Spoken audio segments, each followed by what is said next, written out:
ਸਤਿਨਾਮ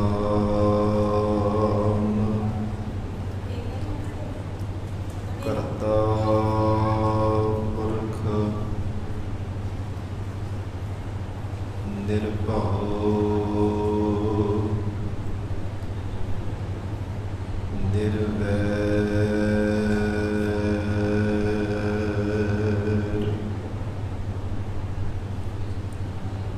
ਅਕਾਲ ਮੂਰਤ ਅਜੂਨੀ ਸੈਭੰ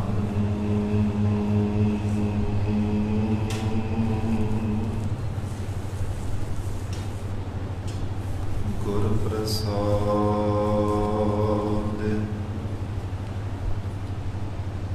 ਜਪ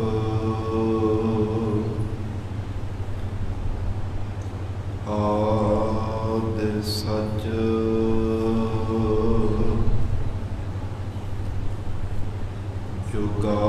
ਜੁਗਾਦਿ ਸਚ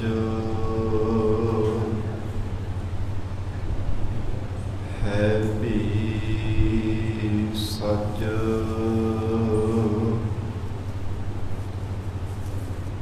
ਨਾਨਕ ਹੋਸੀ ਵੀ ਸਚ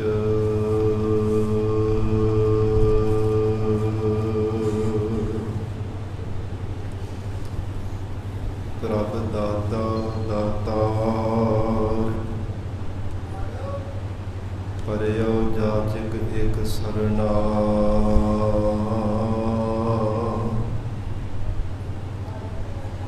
ਮਿਲੈ ਦਾਨ ਸੰਤ ਰੇਨ ਜੇਹ ਲਗ ਭਵਜਲ ਤਰਨਾ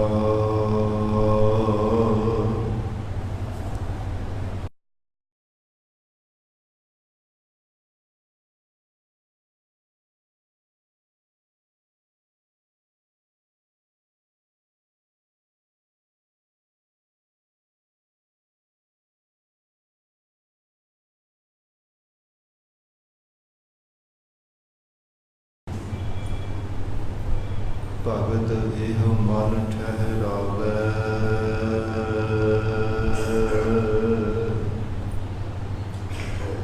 ਬਲਿਓ ਚਰਾਗ ਅੰਧਿਆਰ ਮਹਿ ਸਭ ਕਾਲ ਉਦਰੀ ਇਕ ਨਾਮ ਧਰਮ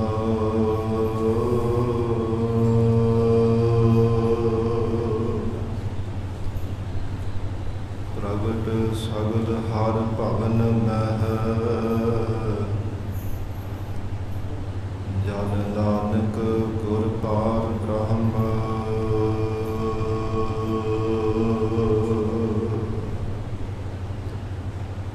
ਮੂਕ ਉਚਰ ਹੈ ਸ਼ਾਸਤਰ ਖਟ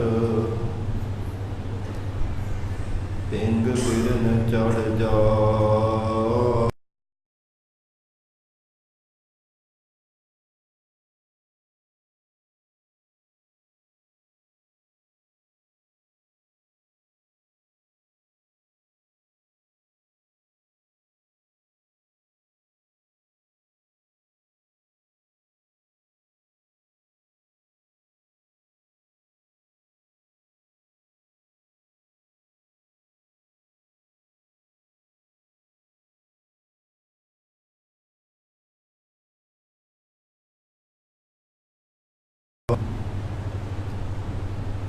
ਬਰਨ ਸਕੈ ਮਹਿਮਾ ਜੋ ਤਿਹਾਰੀ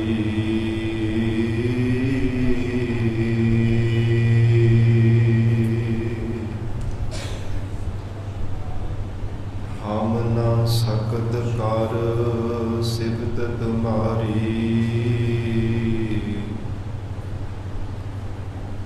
ਆਪ ਲੇਹੋ ਤੁਮ ਕਥਾ ਸੁਧਾਰੀ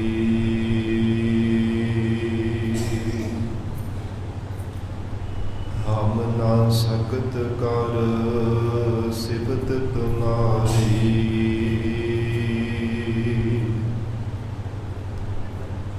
ਆਪ ਲੇਹੋ ਤੁਮ ਕਥਾ ਸੁਧਾਰੀ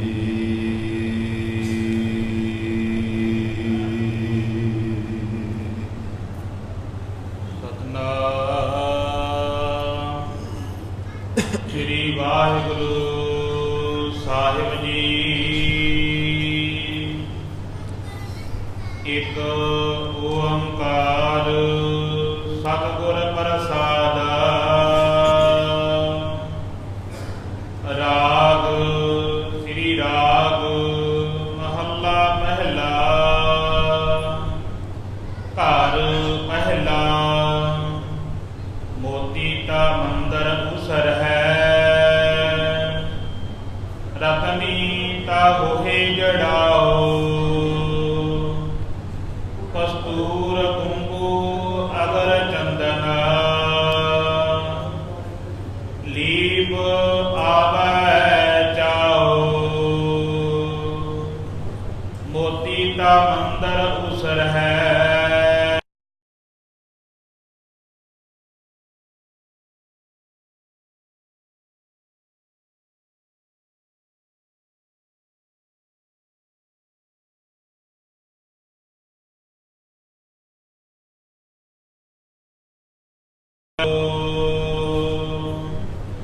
ਮਤ ਦੇਖ ਭੂਲਾ ਵਿਸਰੈ ਤੇਰਾ ਚਿਤ ਨ ਆਵੈ ਨਾਉ। ਹਰ ਬਿਨ ਜੀਉ ਜਲ ਬਲ ਜਾਓ। ਮੈਂ ਆਪਣਾ ਗੁਰ ਪੂਛ ਦੇਖਿਆ ਅਵਰ ਨਾਹੀ ਥਾਉ।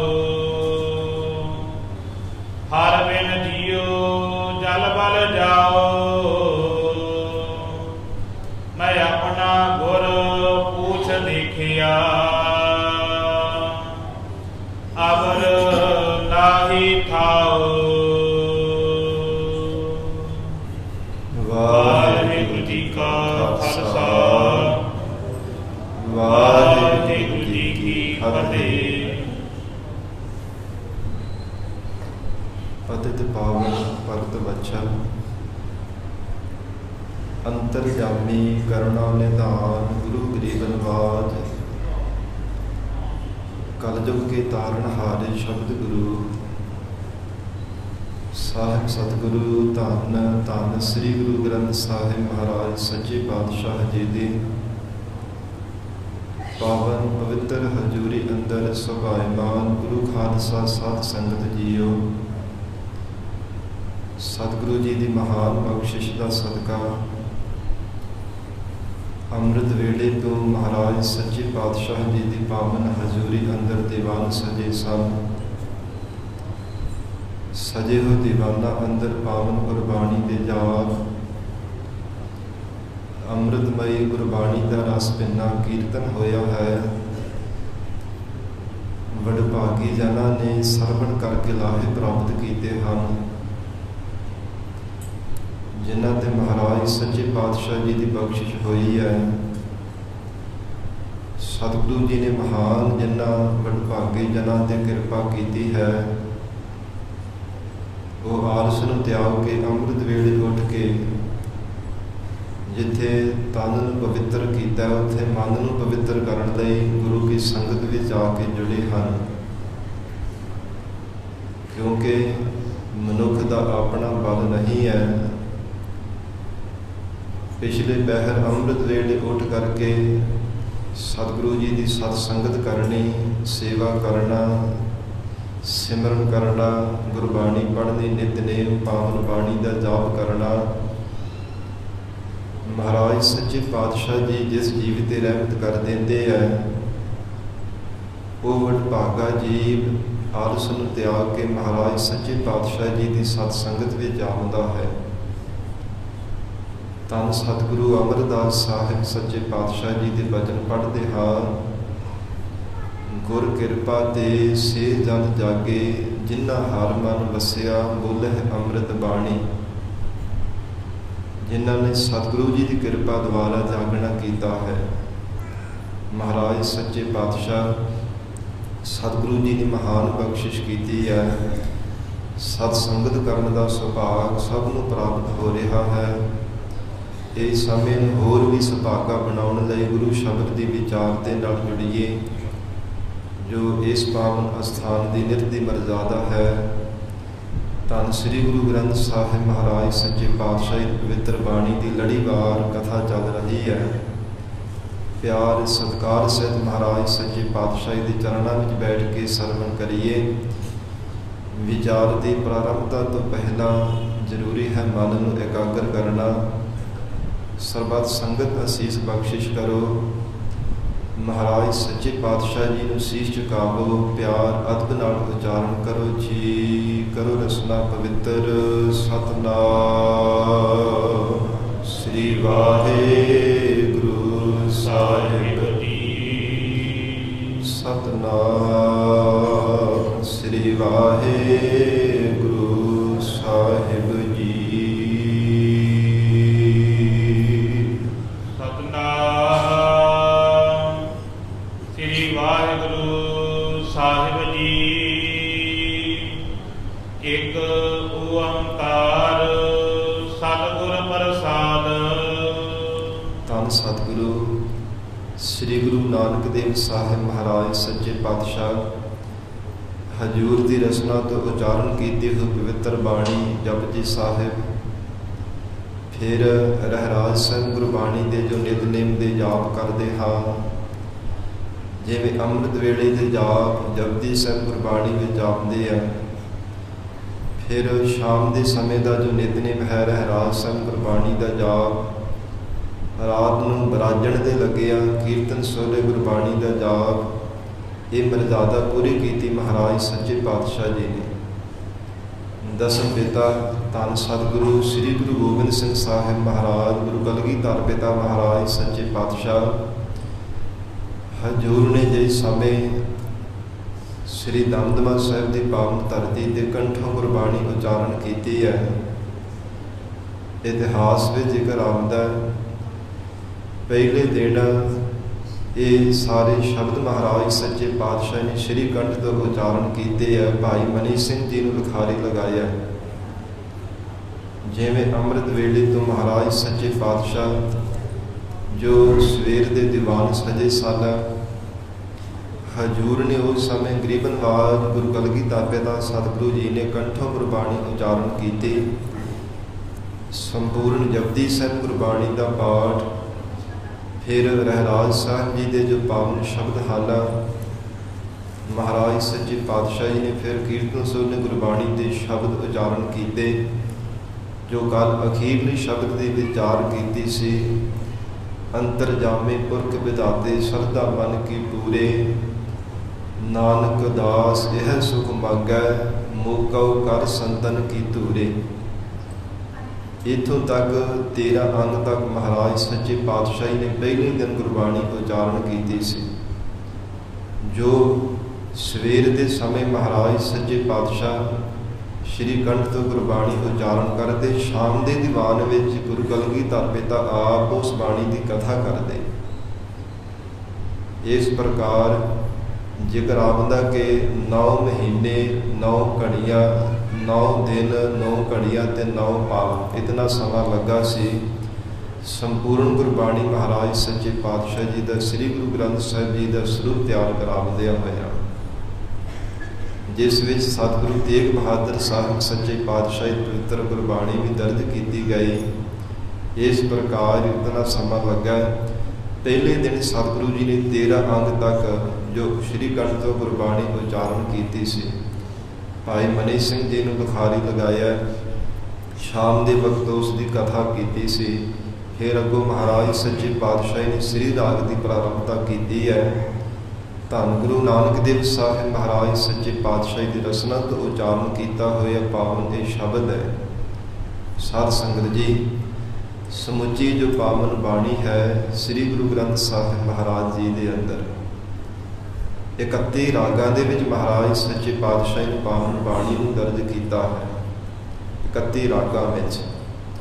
ਔਰ ਜਿਸ ਬਾਬਤ ਰਾਗਮਾਲਾ ਪਾਵਨ ਬਾਣੀ ਜੋ ਉਚਾਰਨ ਕੀਤੀ ਹੈ, ਧੰਨ ਸਤਿਗੁਰੂ ਅਰਜਨ ਦੇਵ ਸਾਹਿਬ ਸੱਚੇ ਪਾਤਸ਼ਾਹ ਮਹਾਰਾਜ ਜੀ ਨੇ ਤਿੰਨਾਂ ਵਿੱਚ ਕੁੱਲ 84 ਰਾਗਾਂ ਦੀ ਗਿਣਤੀ ਮਹਾਰਾਜ ਸੱਚੇ ਪਾਤਸ਼ਾਹ ਜੀ ਨੇ ਕੀਤੀ ਹੈ।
ਜੋ ਹਨੂਮਾਨ ਦੀ ਮੱਤ ਦੀ ਹੈ ਸਾਧ ਸੰਗਤ ਜੀ, ਉਹ ਸ਼੍ਰੀ ਰਾਗ ਤੋਂ ਇਹ ਪ੍ਰਾਰੰਭ ਹੁੰਦੀ ਹੈ।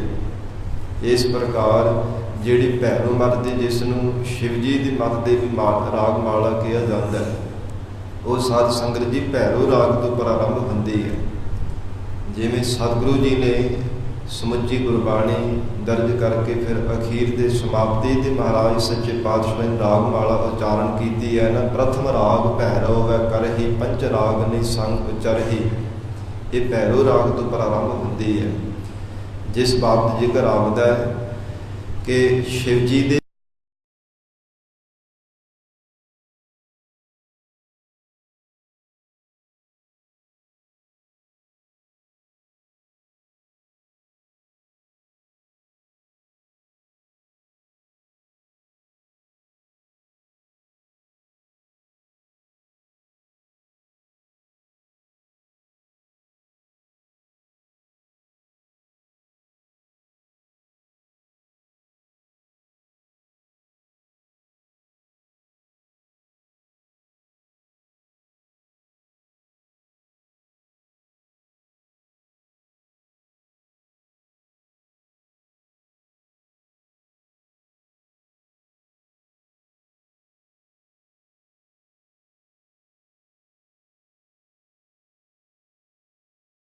ਬਖਸ਼ੀ ਹੈ ਮਹਾਰਾਜ ਸੱਚੇ ਪਾਤਸ਼ਾਹ ਜੀ ਨੇ। ਔਰ ਸਤਿਗੁਰੂ ਧੰਨ ਸਤਿਗੁਰੂ ਨਾਨਕ ਦੇਵ ਸਾਹਿਬ ਮਹਾਰਾਜ, ਜਗਤ ਗੁਰੂ ਮਹਾਰਾਜ ਸੱਚੇ ਪਾਤਸ਼ਾਹ ਹਜ਼ੂਰ ਇਸ ਪਾਵਨ ਸ਼ਬਦ ਅੰਦਰ ਉਪਦੇਸ਼ ਬਖਸ਼ਦੇ ਹੈ। ਇਸ ਪਾਵਨ ਸ਼ਬਦ ਦੀ ਉਥਾਨਕਾ ਇਹ ਹੈ, ਜਗਤ ਜਲੰਦੇ ਨੂੰ ਤਾਰਦਿਆਂ ਹੋਇਆ ਧੰਨ ਸਤਿਗੁਰੂ ਨਾਨਕ ਦੇਵ ਸਾਹਿਬ ਮਹਾਰਾਜ ਸੱਚੇ ਪਾਤਸ਼ਾਹ ਜੀ ਦੇ ਅਚਰਜ ਕੌਤਕ ਕੀਤੇ ਹੈ। ਮਹਾਰਾਜ ਸੱਚੇ ਪਾਤਸ਼ਾਹ ਨੇ ਬੇਅੰਤ ਸੰਸਾਰ ਦੇ ਤਮਾਮ ਜੀਵਾਂ ਨੂੰ ਜਗਤ ਸੰਸਾਰ ਸਮੁੰਦਰ ਤੋਂ ਤਾਰਨਾ ਕੀਤਾ। ਜਿਵੇਂ ਕਿਸੇ ਕਵੀ ਨੇ ਕਿਹਾ ਹੈ, ਤਾਰੇ ਗਿਨੇ ਜਾਤ ਨਾ ਤਾਰੇ ਗਿਨਾਤ ਹੈ। ਆਕਾਸ਼ ਵਿੱਚ ਬੇਅੰਤ ਤਾਰੇ, ਉਹਨਾਂ ਦੀ ਗਿਣਤੀ ਨਹੀਂ ਕੋਈ ਕਰ ਸਕਦਾ। ਭਲਾ ਹੀ ਕੋਈ ਗਿਣਤੀ ਕਰ ਲਵੇ ਆਕਾਸ਼ ਦੇ ਵਿਚਲੇ ਤਾਰਿਆਂ ਦੀ, ਪਰ ਜਿਤਨੇ ਜੀਵ ਭਵ ਸਾਗਰ ਤੋਂ ਧੰਨ ਗੁਰੂ ਨਾਨਕ ਦੇਵ ਸਾਹਿਬ ਮਹਾਰਾਜ ਸੱਚੇ ਪਾਤਸ਼ਾਹ ਜੀ ਨੇ ਤਾਰੇ ਆ, ਉਹਨਾਂ ਦੀ ਗਿਣਤੀ ਨਹੀਂ ਕੀਤੀ ਜਾ ਸਕਦੀ। ਤਮਾਮ ਬੇਅੰਤ ਜੀਵਾਂ ਦਾ ਮਹਾਰਾਜ ਸੱਚੇ ਪਾਤਸ਼ਾਹ ਜੀ ਨੇ ਉਧਾਰ ਕੀਤਾ ਹੈ। ਇਸ ਪ੍ਰਕਾਰ ਜਦੋਂ ਸੰਗਰੂਰ ਦੇ ਨੇੜੇ ਸਾਧ ਸੰਗਤ ਜੀ ਪਾਵਨ ਅਸਥਾਨ ਬਣਿਆ ਹੈ ਨਾਨਕਿਆਣਾ ਸਾਹਿਬ, ਧੰਨ ਗੁਰੂ ਨਾਨਕ ਦੇਵ ਸਾਹਿਬ ਸੱਚੇ ਪਾਤਸ਼ਾਹ ਦੀ ਯਾਦ ਵਜੋਂ, ਕਿਉਂਕਿ ਜਿੱਥੇ ਮਹਾਰਾਜ ਸੱਚੇ ਪਾਤਸ਼ਾਹ ਨੇ ਮੁਬਾਰਕ ਚਰਨ ਪਾਏ ਹੈ, ਜਿੱਥੇ ਬਾਬਾ ਪੈਰ ਧਰੈ ਪੂਜਾ ਆਸਣ ਥਾਪਣ ਸੋਵਾ, ਉਹ ਧਰਤੀ, ਉਹ ਪਾਵਨ ਅਸਥਾਨ ਸ਼ੋਭਾ ਵਾਲਾ ਪੂਜਨਿਕ ਹੋ ਗਿਆ, ਜਿੱਥੇ ਮਹਾਰਾਜ ਸੱਚੇ ਪਾਤਸ਼ਾਹ ਨੇ ਮੁਬਾਰਕ ਚਰਨ ਪਾਏ ਹੈ। ਕਿਤੇ ਪੰਜਾਬ ਦੀ ਧਰਤੀ ਹੈ ਸਾਧ ਸੰਗਤ ਜੀ, ਕਿਤੇ ਬਿਦਰ ਕਰਨਾਟਕਾ ਨਾਨਕ ਝੀਰਾ ਸਾਹਿਬ, ਜਿੱਥੇ ਆਪ ਜੀ ਨੇ ਸੰਗਤਾਂ ਨੇ ਪਾਵਨ ਅਸਥਾਨ ਦੇ ਦਰਸ਼ਨ ਕੀਤੇ ਹੋਣਗੇ। ਉੱਥੋਂ ਅੱਜ ਵੀ ਸਾਧ ਸੰਗਤ ਜੀ ਜੋ ਅੰਮ੍ਰਿਤ ਸਰੋਵਰ ਜਲ ਦਾ ਜੋ ਝਰਨਾ ਫੁੱਟਦਾ ਹੈ, ਅੱਜ ਵੀ ਜਲ ਉਸੇ ਤਰ੍ਹਾਂ ਹੀ ਝਰਨੇ ਦੇ ਵਿੱਚੋਂ, ਧਰਤੀ ਦੇ ਵਿੱਚੋਂ ਹੀ ਪ੍ਰਗਟ ਹੋ ਰਿਹਾ ਹੈ। ਜਿੱਥੇ ਮਹਾਰਾਜ ਸੱਚੇ ਪਾਤਸ਼ਾਹ ਨੇ ਆਪਣੇ ਮੁਬਾਰਕ ਚਰਨ ਪਾਏ ਹੈ, ਉਹ ਧਰਤੀ ਅਸਥਾਨ ਸ਼ੋਭਾ ਵਾਲਾ ਪੂਜਨਿਕ ਹੋ ਗਿਆ ਹੈ। ਇਸ ਪ੍ਰਕਾਰ ਸੰਗਰੂਰ ਦੇ ਨੇੜੇ ਨਾਨਕਿਆਣਾ ਸਾਹਿਬ ਪਾਵਨ ਅਸਥਾਨ ਹੈ ਸਤਿਗੁਰੂ ਜੀ ਦੀ ਯਾਦ ਵਜੋਂ। ਸ੍ਰੀ ਨਾਨਕ ਪ੍ਰਕਾਸ਼ ਗ੍ਰੰਥ ਅੰਦਰ ਜ਼ਿਕਰ ਆਉਂਦਾ ਹੈ, ਔਰ ਗਿਆਨੀ ਗਿਆਨ ਸਿੰਘ ਜੀ ਨੇ ਵੀ ਅਜਿਹਾ ਹੀ ਲਿਖਿਆ ਹੈ। ਉੱਥੇ ਬਹੁਤ ਵੱਡੀ ਉਜਾੜ ਸੀ, ਉਜਾੜ ਦਾ ਇਲਾਕਾ ਸੀ। ਜਦੋਂ ਉਜਾੜ ਦੇ ਵਿੱਚ ਮਹਾਰਾਜ ਸੱਚੇ ਪਾਤਸ਼ਾਹ ਬੈਠੇ ਹੈ, ਪ੍ਰਮਾਤਮਾ ਦੀ ਕਾਈ ਸਿਫਤ ਗਾ ਰਹੇ ਹੈ, ਭਾਈ ਮਰਦਾਨਾ ਗਰੀਬ ਨਵਾਜ ਸਤਿਗੁਰੂ ਜੀ ਦੇ ਕੋਲ ਬੈਠੇ ਹੋਏ ਰਬਾਬ ਵਜਾ ਰਹੇ ਨੇ। ਉਸ ਸਮੇਂ ਕਹਿੰਦੇ ਕਿ ਕਲਯੁਗ ਦਾ ਰਾਜ ਹੈ, ਕਿਉਂਕਿ ਜਿਸ ਦਾ ਰਾਜ ਹੋਵੇ ਉਹ ਫਿਰ ਬਾਰ-ਬਾਰ ਯਤਨ ਕਰਦਾ ਪਰਖ ਕਰਨੇ ਦੀ। ਅਵਤਾਰ ਪੂਰਾ ਹੈ ਕਿ ਅਧੂਰਾ ਹੈ। ਫਿਰ ਜਿਸ ਦਾ ਰਾਜ ਹੋਵੇ ਉਹਦਾ ਯਤਨ ਹੁੰਦਾ ਕਿ ਹਰ ਇੱਕ ਜੀਵ ਮੇਰੇ ਅਧੀਨ ਹੋ ਕੇ ਰਹੇ, ਹਰ ਇੱਕ ਨੂੰ ਮੈਂ ਆਪਣੇ ਅਧੀਨ ਕਰਕੇ ਰੱਖਾਂ। ਹਰ ਇੱਕ ਜੀਵ, ਕੋਈ ਜੰਤੂ, ਕੋਈ ਪਸ਼ੂ ਪਰਿੰਦਾ ਹੈ, ਕੋਈ ਮਨੁੱਖ ਜਾਤੀ ਦੇ ਵਿੱਚ ਹੈ, ਕਿਸੇ ਵੀ ਜਾਤੀ, ਕਿਸੇ ਜੂਨ ਦੇ ਵੀ ਜਗਤ ਅੰਦਰ ਜਨਮਿਆ ਹੈ, ਉਹ ਮੇਰੇ ਅਧੀਨ ਹੋ ਕੇ ਜੀਵਨ ਨਿਰਵਾਹ ਕਰੇ, ਕਿਉਂਕਿ ਉਹਦਾ ਯੁੱਗ ਹੁੰਦਾ ਹੈ। ਜਿਸ ਦਾ ਯੁੱਗ ਹੋਵੇ ਜਿਵੇਂ ਬਾਦਸ਼ਾਹ ਦਾ, ਜਿਸ ਵੀ ਦੇਸ਼ ਤੱਕ, ਜਿੰਨੇ ਵੀ ਦੇਸ਼ਾਂ ਦੇ ਵਿੱਚ ਹੁਕਮ ਚੱਲਦਾ ਹੋਵੇ, ਸਾਧ ਸੰਗਤ ਜੀ ਜੇਕਰ ਉਹਦੇ ਕੋਈ ਹੁਕਮ ਦੀ ਅਦੂਲਗੀ ਕਰੇ ਤੇ ਉਹਨੂੰ ਚੰਗਾ ਨਹੀਂ ਲੱਗਦਾ। ਇਸ ਪ੍ਰਕਾਰ ਕਲਯੁਗ ਦਾ ਸਮਾਂ ਤੇ ਉਹ ਹਰ ਸਮੇਂ ਯਤਨ ਕਰਦਾ ਕਿ ਹਰ ਇੱਕ ਜੀਵ ਮੇਰੇ ਅਧੀਨ ਹੋ ਕਰਕੇ ਰਹੇ। ਜਿਵੇਂ ਦਾ ਮੇਰਾ ਸੁਭਾਅ ਹੈ, ਜਿਵੇਂ ਮੈਂ ਹੁਕਮ ਕਰਾਂ, ਸੰਸਾਰ ਨੂੰ ਆਪਣੇ ਅਧੀਨ ਕਰਕੇ ਰੱਖਾਂ, ਇਸੇ ਤਰ੍ਹਾਂ ਉਹਨੂੰ ਚੰਗਾ ਲੱਗਦਾ ਹੈ। ਤੇ ਸਤਿਗੁਰੂ ਜੀ ਦੀ ਪਰਖ ਕਰਨ ਵਾਸਤੇ ਪਹਿਲਾਂ ਤਾਂ ਬਹੁਤ ਜ਼ੋਰ ਦੇ ਨਾਲ ਝੱਖੜ ਵਗਾਇਆ, ਹਨੇਰੀ ਵਗ ਰਹੀ ਸੀ।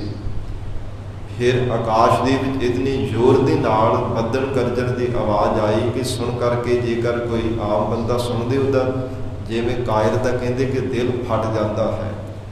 ਇਸ ਪ੍ਰਕਾਰ ਇੰਨੀ ਭਿਆਨਕ ਹਨੇਰੀ ਵਗਾਈ, ਝੱਖੜ ਆਇਆ, ਬੜੀ ਉੱਚੀ ਆਵਾਜ਼ ਦੇ ਵਿੱਚ ਬੱਦਲ ਗਰਜਣ ਦੀ ਆਵਾਜ਼ ਸੁਣੀ। ਤੇ ਭਾਈ ਮਰਦਾਨਾ ਜੀ ਬੇਨਤੀ ਕਰ ਰਹੇ ਮਹਾਰਾਜ ਸੱਚੇ ਪਾਤਸ਼ਾਹ ਜੀ ਨੂੰ, ਹੇ ਗਰੀਬ ਨਵਾਜ, ਇਹ ਝੱਖੜ ਹਨੇਰੀ ਤਾਂ ਐਵੇਂ ਵਗਦੀ ਹੈ ਮਹਾਰਾਜ ਸੱਚੇ ਪਾਤਸ਼ਾਹ ਜਿਵੇਂ ਮੈਨੂੰ ਮੇਰੀ ਮੌਤ ਹੀ ਲੈ ਕਰਕੇ ਆਈ ਹੋਵੇ। ਮਹਾਰਾਜ ਬਹੁਤ ਚਿੱਤ ਮੇਰਾ ਭੈ ਭੀਗ ਹੋ ਰਿਹਾ ਹੈ। ਅੰਤਰਜਾਮੀ ਸਤਿਗੁਰੂ ਜੀ ਮੁਸਕਰਾ ਕੇ ਬਚਨ ਕੀਤੇ, ਭਾਈ ਮਰਦਾਨਿਆ ਕਿਉਂ ਡਰ ਧਾਰਨ ਕਰਦਾ? ਪਰਮਾਤਮਾ ਦਾ ਨਾਮ ਜਪ, ਪਰਮੇਸ਼ਰ ਨੂੰ ਯਾਦ ਕਰ, ਇਹ ਕੁਝ ਵੀ ਨਹੀਂ ਹੈ। ਮਹਾਰਾਜ ਸੱਚੇ ਪਾਤਸ਼ਾਹ ਜੀ ਦਾ ਵਚਨ ਮੰਨਿਆ, ਪਰ ਕਹਿੰਦੇ ਮਹਾਰਾਜ ਫਿਰ ਵੀ ਡਰਦੇ ਡਰਦੇ ਕਹਿੰਦੇ ਮਹਾਰਾਜ ਮੇਰੇ ਤੋਂ ਨਹੀਂ ਚਲਿਆ ਜਾਂਦਾ।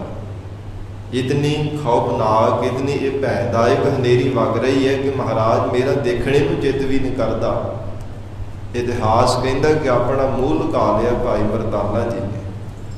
ਤੇ ਉਸ ਸਮੇਂ ਬਹੁਤਾ ਯਤਨ ਕਰਨ ਦੇ ਬਾਵਜੂਦ ਵੀ ਬਹੁਤਾ ਯਤਨ ਕੀਤਾ, ਜਦੋਂ ਕਲਯੁਗ ਨੇ ਹਨੇਰੀਆਂ ਵਗਾ ਕਰਕੇ ਦੇਖ ਲਈ ਹੈ ਔਰ ਆਕਾਸ਼ ਦੇ ਵਿੱਚੋਂ ਬਹੁਤ ਜ਼ੋਰ ਦੇ ਨਾਲ ਬੱਦਲਾਂ ਦੀ ਆਵਾਜ਼ ਦੀ ਗਰਜਾ ਕਰਕੇ ਦੇਖ ਲਈ, ਦੇਖਿਆ ਕਿ ਨਹੀਂ ਡਰੇ, ਮੇਰੇ ਭੈ ਦੇ ਅਧੀਨ ਨਹੀਂ ਹੋਏ। ਤੇ ਫਿਰ ਆਪ ਕਹਿੰਦੇ ਕਿ ਕੰਚਨ ਵਰਗਾ, ਸੋਨੇ ਵਰਗਾ ਰੂਪ ਲੈ ਕੇ ਤੇ ਸਤਿਗੁਰਾਂ ਦੇ ਸਾਹਮਣੇ ਪ੍ਰਗਟ ਹੋਇਆ। ਕਲਯੁਗ ਨੇ ਇੱਦਾਂ ਦਾ ਆਪਣਾ ਸਰੂਪ ਬਣਾਇਆ ਕਿ ਸੋਨੇ ਵਰਗਾ ਉਹਦਾ ਸਰੂਪ ਹੈ। ਇਸ ਪ੍ਰਕਾਰ ਇੱਕ ਹੱਥ ਦੇ ਨਾਲ ਉਹਨੇ ਆਪਣੀ ਜ਼ੁਬਾਨ ਪਕੜੀ ਹੋਈ ਸੀ, ਦੂਸਰੇ ਹੱਥ ਦੇ ਨਾਲ ਇੰਦਰੀ ਪਕੜੀ ਹੋਈ ਤੇ ਸਤਿਗੁਰਾਂ ਦੇ ਸਾਹਮਣੇ ਆ ਕੇ ਖਲੋ ਗਿਆ। ਆ ਕੇ ਜਦੋਂ ਮਹਾਰਾਜ ਸੱਚੇ ਪਾਤਸ਼ਾਹ ਦੇ ਕੋਲ ਆਇਆ ਤੇ ਨਮਸਕਾਰ ਕੀਤੀ, ਸਤਿਗੁਰੂ ਜੀ ਦੇ ਚਰਨਾਂ ਤੇ ਟਹਿ ਪਿਆ। ਅੰਤਰਜਾਮੀ ਮਹਾਰਾਜ ਸੱਚੇ ਪਾਤਸ਼ਾਹ ਜੀ ਪੁੱਛ ਰਹੇ ਆ ਕਿ ਭਾਈ ਤੂੰ ਕੌਣ ਹੈ? ਕਹਿੰਦਾ ਜੀ ਮੈਂ ਕਲਯੁਗ ਹਾਂ, ਮੇਰਾ ਕਲਯੁਗ ਨਾਮ ਹੈ। ਮਹਾਰਾਜ ਹੁਣ ਮੇਰਾ ਸਮਾਂ ਹੈ। ਜਿਵੇਂ ਸਤਿਸੁਖ ਸੀ, ਫਿਰ ਤ੍ਰੇਤਾ ਦੁਆਪਰ ਤੇ ਮਹਾਰਾਜ ਹੁਣ ਕਲਯੁਗ ਹੈ, ਮੇਰਾ ਨਾਮ ਹੀ ਕਲਯੁਗ ਹੈ, ਮੇਰਾ ਹੁਣ ਯੁੱਗ ਚੱਲਦਾ ਪਿਆ ਹੈ। ਇਸ ਪ੍ਰਕਾਰ ਫਿਰ ਮਹਾਰਾਜ ਸੱਚੇ ਪਾਤਸ਼ਾਹ ਕਹਿੰਦੇ ਤੇਰੇ ਆਉਣ ਦਾ ਮਨੋਰਥ ਕੀ ਹੈ? ਕਿਸ ਕਾਰਜ ਲਈ ਤੂੰ ਆਇਆ? ਅੰਤਰਜਾਮੀ ਸਤਿਗੁਰੂ ਜੀ ਨੂੰ ਹੱਥ ਜੋੜ ਕਰਕੇ ਬੇਨਤੀ ਕਰਨ ਲੱਗਾ, ਜੀ ਮਹਾਰਾਜ ਸਤਿਯੁਗ ਦੇ ਵਿੱਚ ਜਿਵੇਂ ਮਹਾਰਾਜ ਸੱਚੇ ਪਾਤਸ਼ਾਹ ਜੀ ਜੋ ਲੱਖ ਲੱਖ ਵਰੇ ਸੰਸਾਰ ਦੇ ਜੀਵਾਂ ਦੀ ਉਮਰ ਹੋਇਆ ਕਰਦੀ ਸੀ, ਇਸ ਪ੍ਰਕਾਰ ਜੇਕਰ ਕੋਈ ਸ਼ੁਭ ਕਰਮ ਕਰਦਾ ਤੇ ਕਹਿੰਦੇ ਕਿ 100 ਗੁਣਾ ਜਿਹੜਾ ਸੀ ਨਾ ਉਹਦਾ ਫਲ ਪ੍ਰਾਪਤ ਹੋਇਆ ਕਰਦਾ ਸੀਗਾ। ਜੇਕਰ ਕੋਈ ਔਗਣ ਕਰਦਾ, ਭੈੜਾ ਕਰਮ ਕਰਦਾ ਤੇ ਉਹ ਫਿਰ ਸਾਰੇ ਹੀ ਦੇਸ਼ ਨੂੰ ਉਹਦਾ ਫਲ ਭੁਗਤਣਾ ਪੈਂਦਾ ਸੀ। ਇਸ ਪ੍ਰਕਾਰ ਮਹਾਰਾਜ ਫਿਰ ਤ੍ਰੇਤਾ ਆਇਆ, 10,000 ਵਰਾ ਉਮਰ ਰਹਿ ਗਈ ਸੰਸਾਰ ਦੇ ਜੀਵਾਂ ਦੀ। ਉਦੋਂ ਕੋਈ ਜੇਕਰ ਔਗਣ ਭਰਿਆ ਕਰਮ ਕਰਦਾ, ਪਾਪ ਕਰਮ ਕੋਈ ਕਰਦਾ ਤੇ ਮਹਾਰਾਜ ਸੱਚੇ ਪਾਤਸ਼ਾਹ ਜੀ ਸਾਰੇ ਨਗਰ ਨੂੰ ਉਹਦਾ ਫਲ ਭੁਗਤਣਾ ਪੈਂਦਾ ਸੀ। ਇਉਂ ਫਿਰ ਜਦੋਂ ਦੁਆਪਰ ਦਾ ਸਮਾਂ ਆਇਆ, ਉਸ ਸਮੇਂ ਕੇਵਲ 1,000 ਵਰਾ ਸੰਸਾਰ ਦੇ ਜੀਵਾਂ ਦੀ ਉਮਰ ਰਹਿ ਗਈ, ਕਿਉਂਕਿ ਸਹਿਜੇ ਸਹਿਜੇ ਘਟਦੀ ਆਈ ਹੈ। ਪਹਿਲਾਂ ਲੱਖਾਂ ਵਰੇ, ਫਿਰ 10,000। ਇਸ ਪ੍ਰਕਾਰ ਦੁਆਪਰ ਦਾ ਯੁੱਗ ਆਇਆ ਤੇ 1,000 ਉਮਰ ਹੋਇਆ ਕਰਦੀ ਸੀ ਉਦੋਂ ਜੀਵਾਂ ਦੀ, 1,000 ਵਰਾ। ਕਹਿੰਦਾ ਜੀ ਜਿਹੜਾ ਕੋਈ ਔਗਣ ਭਰਿਆ ਕਰਮ ਕਰਦਾ, ਉਸ ਦੀ ਕੁਲ ਨੂੰ ਉਹਦਾ ਸਾਰਾ ਫਲ ਭੁਗਤਣਾ ਪੈਂਦਾ ਸੀ। ਸਾਰੀ ਕੁਲ ਦੇ ਵਿੱਚ ਉਹਦਾ ਔਗਣ ਕੀਤੇ ਹੋਏ ਬੁਰੇ ਕਰਮ ਦਾ, ਭੈੜੇ ਕੀਤੇ ਹੋਏ ਕੁਕਰਮ ਦਾ ਨਤੀਜਾ ਉਹਨਾਂ ਨੂੰ ਸਹਿਣਾ ਪੈਂਦਾ ਸੀਗਾ। ਇਸ ਪ੍ਰਕਾਰ ਮਹਾਰਾਜ ਹੁਣ ਕਲਯੁਗ ਦਾ ਸਮਾਂ ਕੇਵਲ 100 ਕੁ ਸਾਲ ਉਮਰ ਰਹਿ ਗਈ ਹੈ। ਇਉਂ ਸੈਂਕੜਿਆਂ ਦੇ ਵਿੱਚ ਮਹਾਰਾਜ ਉਮਰ ਰਹਿ ਗਈ ਹੈ ਹੁਣ ਸੰਸਾਰੀ ਜੀਵਾਂ ਦੀ। ਤੇ ਹੁਣ ਜਿਹੜਾ ਜੀਵ ਆਪ ਔਗਣ ਭਰਿਆ ਕਰਮ ਕਰੇਗਾ ਉਹਨੂੰ ਫਲ ਵੀ ਆਪੇ ਭੁਗਤਣਾ ਪਵੇਗਾ। ਨਾ ਉਹਦੀ ਕੁਲ ਨੂੰ, ਨਾ ਨਗਰ ਵਾਲਿਆਂ ਨੂੰ, ਨਾ ਦੇਸ਼ ਵਾਲਿਆਂ ਨੂੰ, ਕਿਸੇ ਨੇ ਉਹਦੀ ਸਹਾਇਕ ਨਹੀਂ ਬਣਨਾ। ਜਿਹੜਾ ਵੀ ਕੋਈ ਪਾਪ ਕਰਮ ਕਰੇਗਾ, ਚਾਹੇ ਚੰਗਾ ਕਰਮ ਕਰੇਗਾ, ਉਹਨੂੰ ਫਲ ਆਪੇ ਹੀ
ਵਿਧੀ ਵਿਧਾਨ ਹੈ।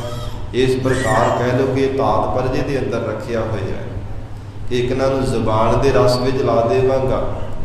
ਇੱਕ ਐਸੇ ਸੰਸਾਰ ਦੇ ਜੀਵ ਹੋਣਗੇ, ਉਹਨਾਂ ਨੂੰ ਇੰਦਰੀ ਦੇ ਰਸ, ਕਾਮ ਵਾਸ਼ਨਾ ਦੇ ਵਿਸ਼ਿਆਂ ਵਿਕਾਰਾਂ ਦੇ ਅਧੀਨ ਕਰ ਦੇਵਾਂਗਾ। ਕੋਈ ਵੀ ਪਰਮਾਤਮਾ ਦੀ ਭਾਵ ਭਗਤੀ ਨਹੀਂ ਕਰੇਗਾ। ਤੇ ਮਹਾਰਾਜ ਇੱਦਾਂ ਦੇ ਕਲ ਕਲੇਸ਼ ਸੰਸਾਰ ਦੇ ਅੰਦਰ ਪਾ ਦੇਵਾਂਗਾ ਕਿ ਸਕਾ ਜਿਹੜਾ ਪਿਓ ਤੇ ਪੁੱਤਰ ਹੈ ਨਾ, ਉਹ ਵੀ ਇੱਕ ਦੂਜੇ ਨੂੰ ਵੱਢਣ ਤੱਕ ਜਾਇਆ ਕਰਨਗੇ। ਮਹਾਰਾਜ ਉਹ ਆਪਸ ਵਿੱਚ ਲੜਿਆ ਕਰਨਗੇ। ਇਸੇ ਪ੍ਰਕਾਰ ਨਹੁੰ ਤੇ ਸੱਸ ਦੇ ਵਿੱਚ ਆਪਸ ਵਿੱਚ ਲੜਾਈ ਝਗੜਾ ਹੁੰਦਾ ਹੀ ਰਿਹਾ ਕਰੇਗਾ। ਇੱਕ ਦੂਜੇ ਨੂੰ ਮਹਾਰਾਜ ਅਯੋਗ ਲਫ਼ਜ਼ ਬੋਲਦੀਆਂ ਹੀ ਰਿਹਾ ਕਰਨਗੀਆਂ। ਇੱਦਾਂ ਦਾ ਮਹਾਰਾਜ ਮੈਂ ਵਰਤਾਵਾ ਸੰਸਾਰ ਦੇ ਅੰਦਰ ਵਰਤਾਵਾਂਗਾ।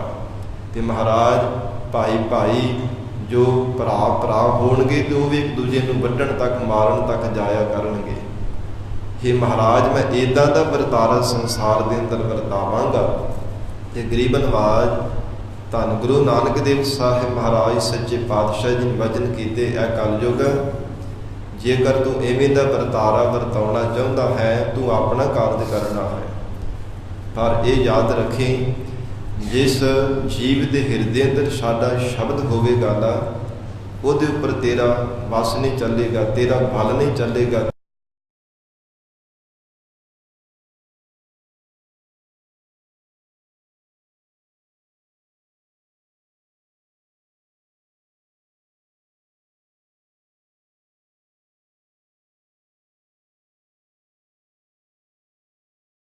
ਚੱਲੇਗਾ ਜਿਨ੍ਹਾਂ ਦੇ ਹਿਰਦੇ ਅੰਦਰ ਸਾਡਾ ਸ਼ਬਦ ਹੋਵੇਗਾ।